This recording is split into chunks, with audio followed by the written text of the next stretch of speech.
Salve, salve galera! Tudo bem com vocês? Eu fui o Jack chegando novamente para trazer uma nova sequência de vídeos aí para vocês, analisando e apresentando documentos oficiais de diversos países, né? Eu falei para vocês em várias ocasiões que eu tenho milhares de páginas de documentos oficiais originados por estudos e registros ufológicos de vários países do mundo. E está tudo sendo recolocado lá no Portal Fenômeno. E até em breve aí já vai estar de novo com as 100 mil páginas que a gente tinha. E a meta é chegar até as 300 mil páginas que eu já tive acesso, mas que eu não subi lá para o portal ainda. Tá? Material muito interessante, com casos fabulosos, investigações muito legais. E a gente vai entender o que tem nesses documentos, como que eles influenciaram a política ufológica desses países e tudo mais. Mas antes de a gente saber qual documento nós vamos abordar hoje, se inscreve no nosso canal, deixa aquele likezinho maroto ali para ajudar a gente, ativa o sininho para receber as notificações e acompanhe aí nossos trabalhos, divulgue nas suas redes sociais, divulgue lá nos grupos de WhatsApp, divulgue no grupo de WhatsApp da família, fale para os seus amigos e vamos expandir esse conhecimento. Muito bem, então o documento que a gente vai falar hoje é um documento brasileiro, um documento oficial do governo brasileiro, produzido em 1984 por ocasião de um evento ufológico, de um fato ufológico que aconteceu nos estados de São Paulo e Rio de Janeiro. Vários OVNIs que apareceram sobre várias cidades nessas regiões, principalmente ali no estado de São Paulo. Então vamos conhecer primeiro como foi esse fato ufológico e depois a gente vai falar sobre as repercussões desse evento ufológico, tá? Então, esse fato ufológico ocorreu em 28 de outubro de 1984 e ele gerou um documento de 36 páginas, na maioria delas com transcrições de comunicação entre pilotos, controladores de voo. Nós temos vários controles de voo envolvidos nesse caso. Além do Sindacta 1, o ACC-BS, lá de Brasília, nós temos o APP São Paulo, que é o controle São Paulo, que gerencia as aeronaves que trafegam dentro da área do estado de São Paulo, principalmente os que estão chegando para pousar na região de São Paulo.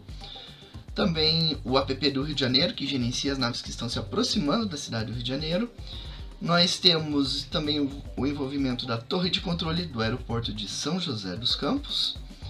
Temos o envolvimento da Defesa Aérea Brasileira e de duas aeronaves, uma aeronave da Varig e uma aeronave da Transbrasil, tá? E possivelmente uma aeronave da VASP também.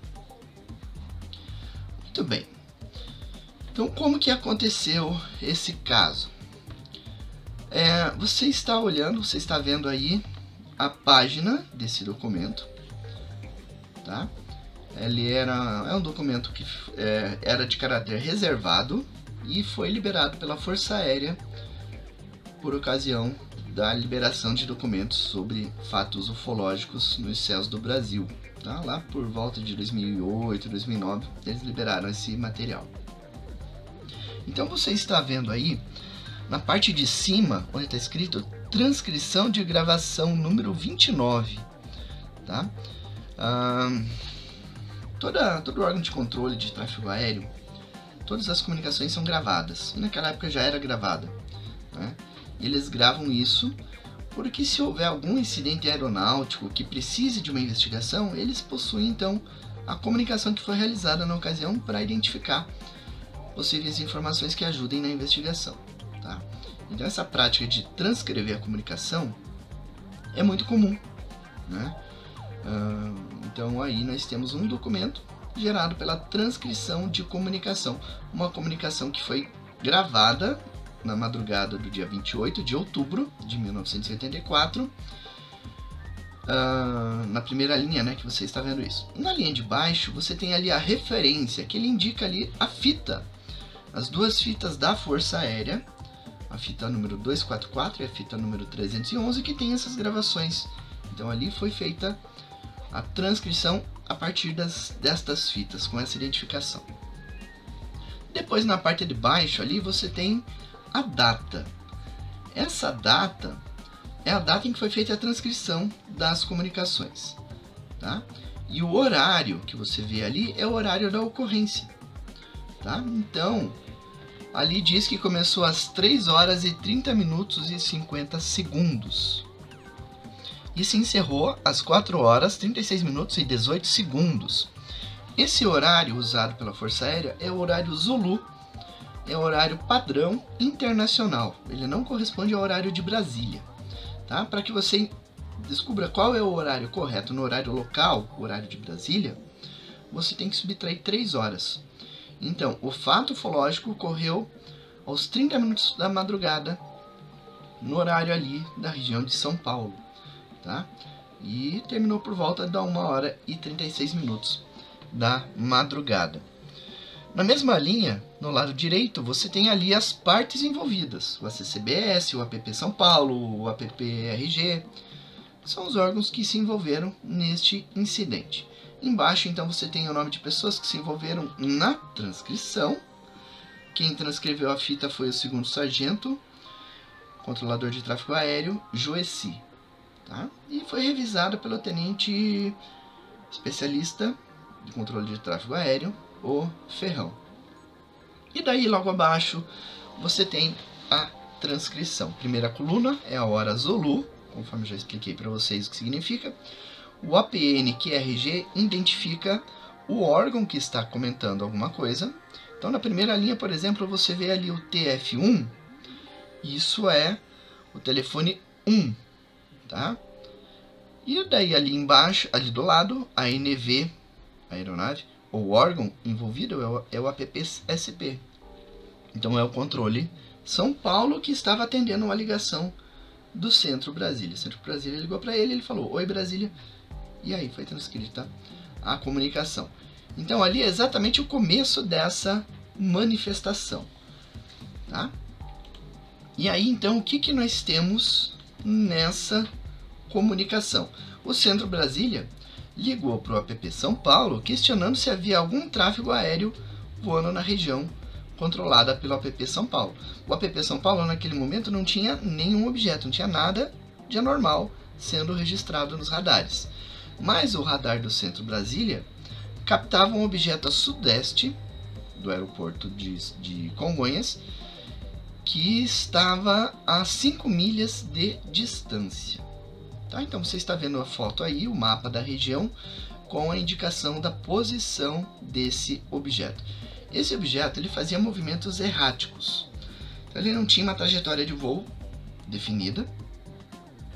Ele mudava de direção a toda hora, se deslocando aí aproximadamente a 24 km por hora, né?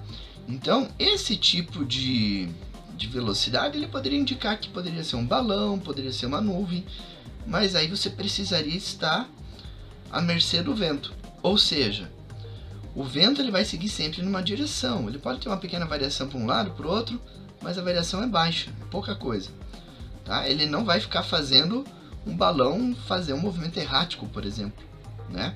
Então, o simples fato de ser identificado como movimento errático já mostra que alguma coisa anormal estava sendo registrado. E isso chamou a atenção do operador, que ligou lá para o APP São Paulo. Esse objeto, então, ele seguiu para a região do aeroporto de Congonhas, chegando aí aproximadamente 8 km do aeroporto, sobre a região ali do Parque do Estado, né, a sul-sudeste do aeroporto de Congonhas. No centro Brasília, um operador chamado Mattioli resolveu acionar a defesa aérea, para que a defesa aérea se inteirasse da situação de que havia um objeto estranho não identificado e para que ela tomasse as providências necessárias, tá? O operador da torre confirmou à defesa aérea que naquele momento em que ele fazia a ligação, já havia acontecido algumas ligações de pessoas na cidade relatando a presença desse OVNI. Então eles estavam ligando para a torre de Congonhas para informar essa presença desse objeto. E aí, em dado momento, no radar, os operadores observaram que esse objeto, que voava a 24 km por hora, repentinamente acelerou para 976 km por hora.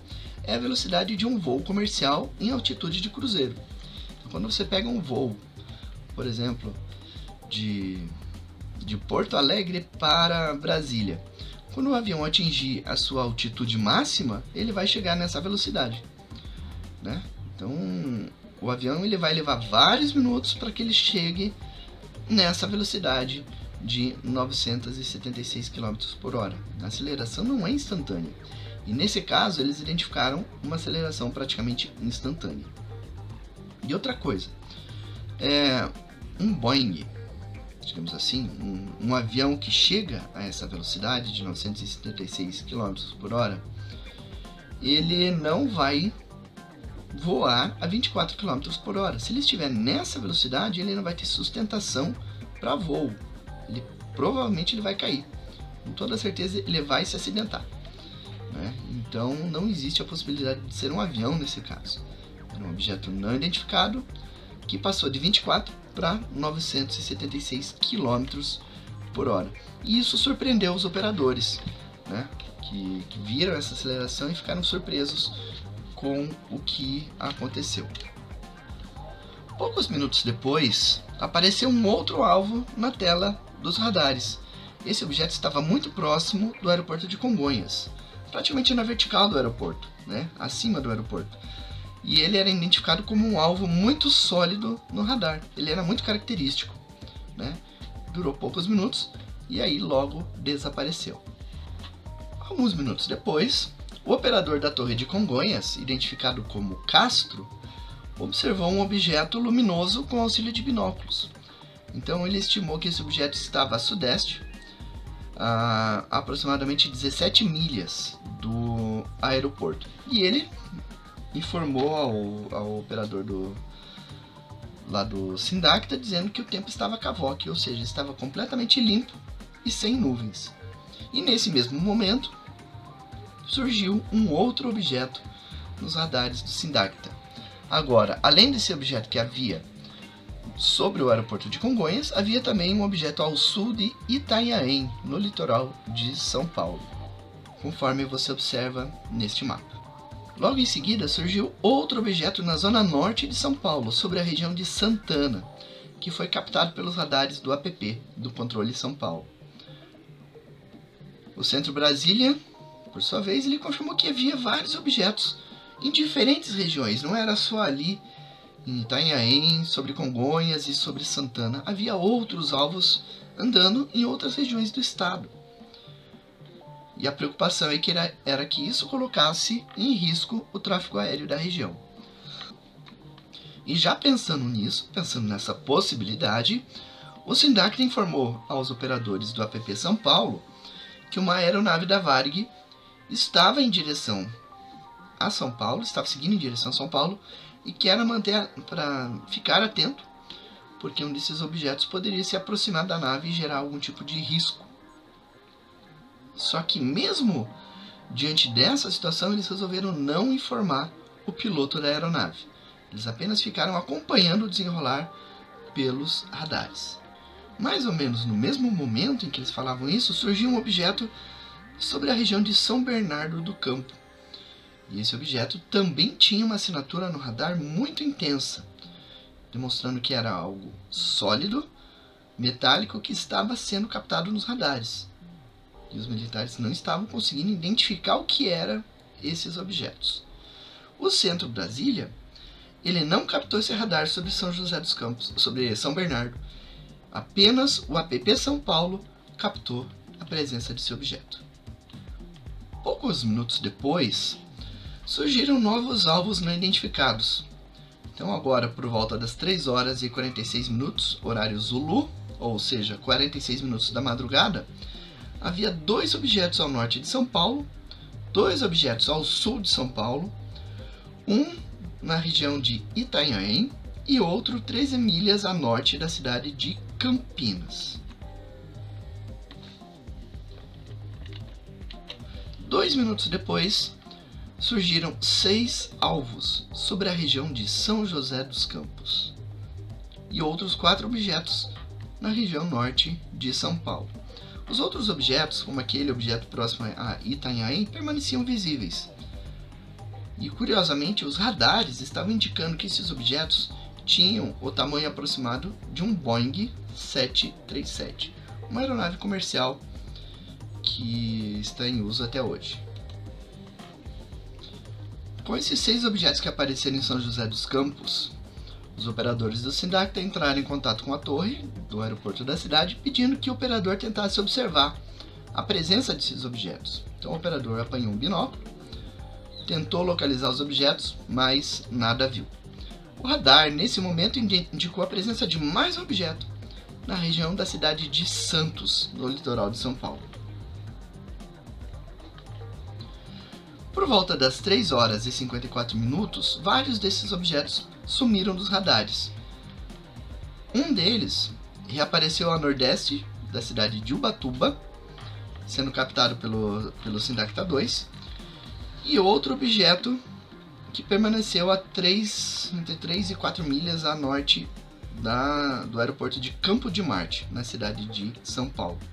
E outros 2 objetos na região de São José dos Campos, um a norte e um a leste da cidade. Às 3 horas e 55 minutos, um Boeing 737 da Varig estava se aproximando da cidade e um objeto que estava na rota de voo dessa aeronave se afastou da região e o objeto passou. O avião passou e o piloto não reportou nada de anormal ao SINDACTA. Essa aeronave ela seguia de leste para oeste. Ela passou sobre a cidade de São Paulo e pouco depois estava sobre a cidade de Campinas. Quando passava sobre a cidade de Campinas, o SINDACTA questionou se o piloto observava objetos estranhos na região, informando que havia vários alvos não identificados nessa região. E o piloto tentou observar, mas não viu nada de anormal. E nesse mesmo momento, o SINDACTA, lá em Brasília, identificou 4 objetos voando em formação.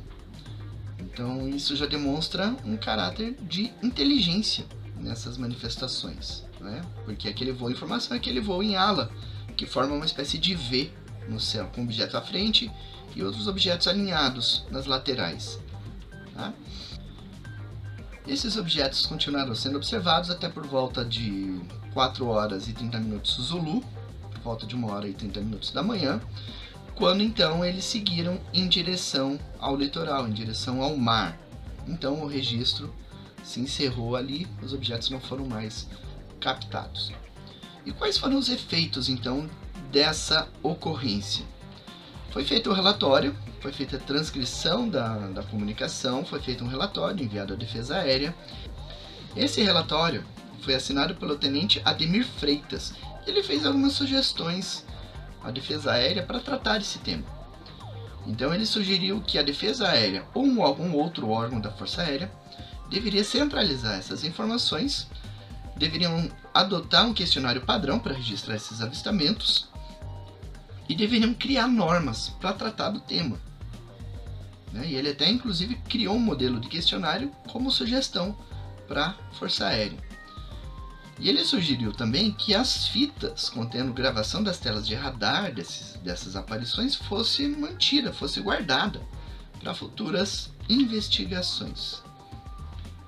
Outras sugestões que ele fez é que, quando ocorresse um avistamento dessa natureza, fosse acionado o oficial de sobreaviso dos órgãos militares para que ele encaminhasse as informações, as documentações e gerenciasse a obtenção de informações, acionasse a gravação em vídeo das telas e tudo mais. E além de se gravar as telas, deveria se obter informações meteorológicas e anotar todos os dados que pudessem estar relacionados à ocorrência. E aí então você está vendo o questionário que ele criou como sugestão à Força Aérea. Esse questionário foi adotado. A Força Aérea aceitou as sugestões criadas pelo tenente Ademir e criou uma norma de procedimento, que é essa que a gente está vendo aí, tá? Então esse documento intitulado IS/018/CCTA possui algumas diretrizes para o que fazer quando fossem registrados objetos não identificados. Essa diretriz estava em vigor, estava em uso pela Força Aérea Brasileira na noite de 19 de maio de 1986. E ela direcionou vários dos registros militares feitos naquela noite. Certo, amigos? Então nós conhecemos esse primeiro documento. Num próximo passo nós vamos conhecer as outras diretrizes da Força Aérea Brasileira para tratar o tema OVNI, né? Para tratar a questão ufológica no âmbito da Força Aérea Brasileira. E mais para frente a gente vai conhecer elementos semelhantes de outros países, a partir da documentação de outros países que eu tenho também aqui no nosso acervo. Certo? Não esqueça de se inscrever no nosso canal, se você não é inscrito. Ative o sininho para receber as notificações de novos vídeos, acompanhe nossos trabalhos. Volte sempre aqui no nosso canal para ver as novidades. Deixa aquele likezinho maroto para ajudar a gente, deixa um comentário legal e compartilhe esse vídeo com outras pessoas, publique lá nas redes sociais, publique lá nos grupos no Facebook e vamos disseminar essas informações aí que são muito legais e é importante a gente esclarecer esse tema, conscientizar a população de todo o planeta. Certo? Grande abraço para vocês e até a próxima.